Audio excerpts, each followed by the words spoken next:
My postcard today is from Dyrham Park in Gloucestershire, a perfect example of a William and Mary house where they filmed Remains of the Day, that classic merchant ivory movie.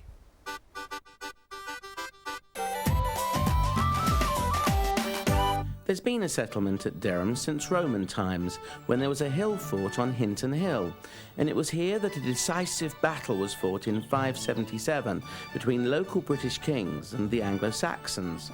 The Saxons won and gained control of Gloucester, Cirencester and Bath. The word Dyrham is derived from the Saxon words Dyrham, meaning deer enclosure, and you can still see deer at Dyrham Park today.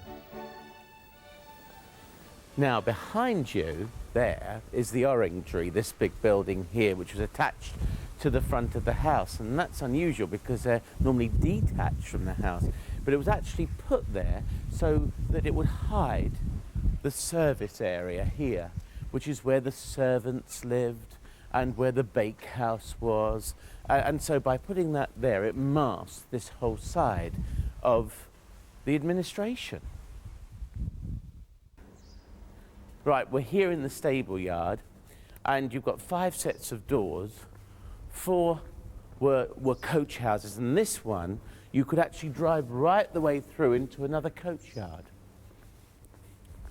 And this glorious Cotswold stone, when the light comes on it, it positively glistens and glitters.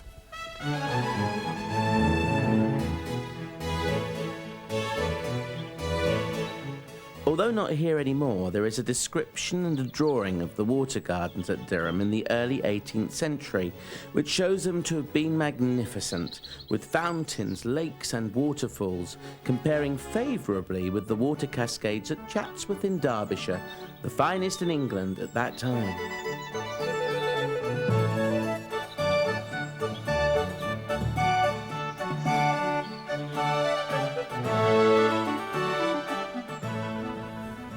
Now, the Huguenot architect who was paid to design the west wing of this house was paid the princely sum of £10, of which £4 was expenses.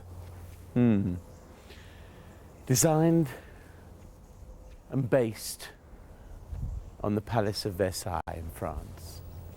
The earliest building still standing at Dyrham is its church, dating back to the 13th century.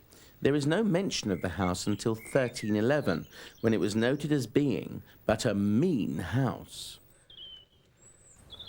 This is the little church of St. Peter's here at Dyrham, which is a parish church, and still is so.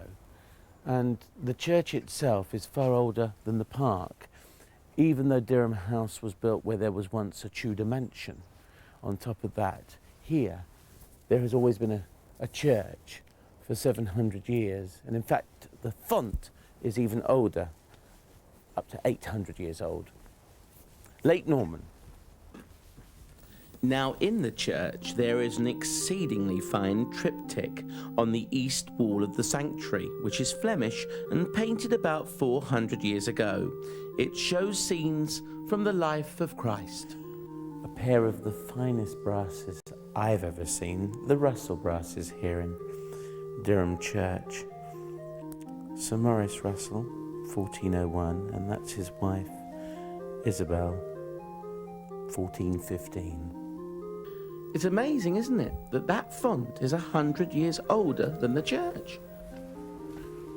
You know, we're only 8 miles away from Bristol here, but there's a peace and tranquility that I don't think I've sensed, the kind of peace and tranquility I don't think I've sensed anywhere else on these little travels.